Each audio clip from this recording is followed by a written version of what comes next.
നമസ്കാരം. തിരുവല്ല മീഡിയ വാർത്തകളിലേക്ക് സ്വാഗതം. തിരുവല്ലയിൽ വാടകയ്ക്ക് വീട് നോക്കുന്നവരെ ഏജന്റുമാർ കൊന്നു കൊലവിളിക്കുവാണെന്ന പരാതിയുമായി നിരവധി പേരാണ് അനുദിനം രംഗത്തെത്തുന്നത്.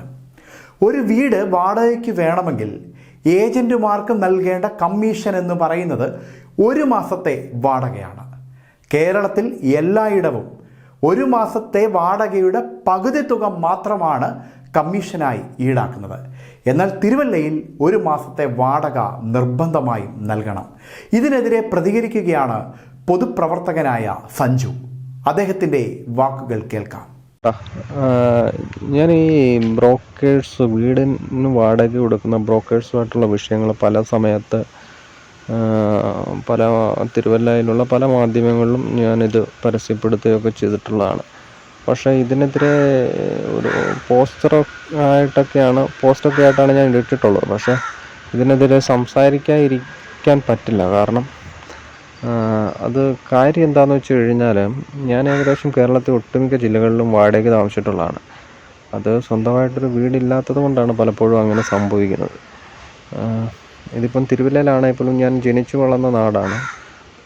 തിരുവല്ലയിലും എനിക്ക് സ്വന്തമായിട്ട് വീടെന്ന് പറയാനില്ല. അപ്പം നമ്മളും വാടക വീടുകളെയാണ് ആശ്രയിക്കുന്നത്.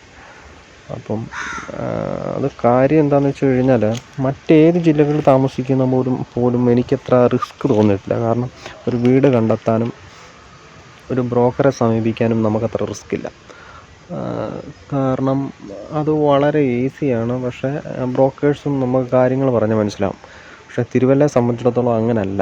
തിരുവല്ലയെ സംബന്ധിച്ചിടത്തോളം ഇവിടെ ഇവർ കമ്മീഷൻ എന്ന രീതിയിൽ വാങ്ങിച്ചു കൂട്ടുന്നത് വൻ കൊള്ളയാണ്. കാരണം ഒരാൾക്ക് ഒരു വീട് ആവശ്യം വന്നു കഴിഞ്ഞാൽ, എൻ്റെ അറിവിൽ ഇവിടെ ആരും ഓണേഴ്സ് ഡയറക്റ്റായിട്ട് വീടിന് ഇന്ന രീതിയിലുണ്ട് എന്ന് പറഞ്ഞ് ഞാൻ കണ്ടിട്ടില്ല, പൊതുവെ കാണാറില്ല.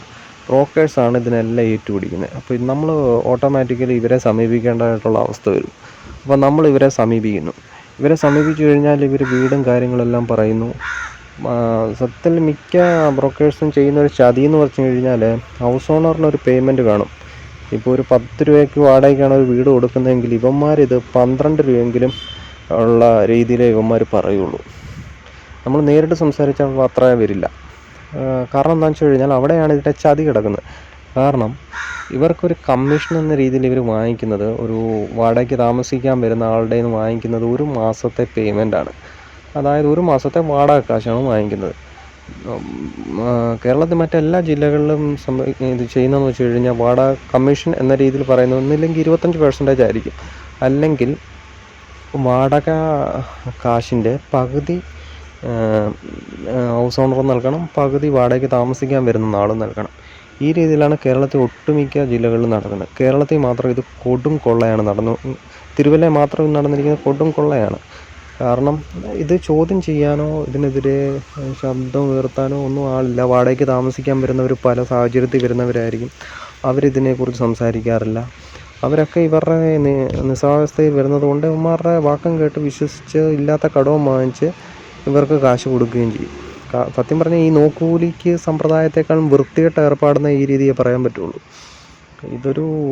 ഇതിനെതിരെ ശക്തമായിട്ട് മുൻപോട്ട് ആളുകൾ വരേണ്ടതുണ്ട്.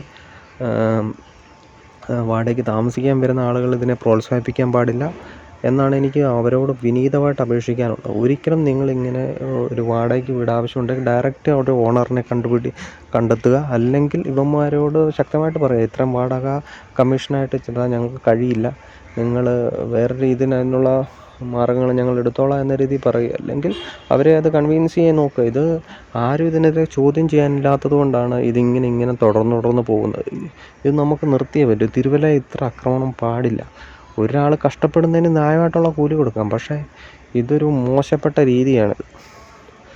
അതുകൊണ്ട് ഇതിനെതിരെ ഞാൻ പബ്ലിക്കായിട്ട് ഇനിയിപ്പോൾ ഫേസ് ടു ഫേസ് സംസാരിക്കണേ പോലും ഞാൻ തയ്യാറാണ്. കാരണം ഞാനിതിലും ഒരു ഇരയാണെന്ന് പറയാം.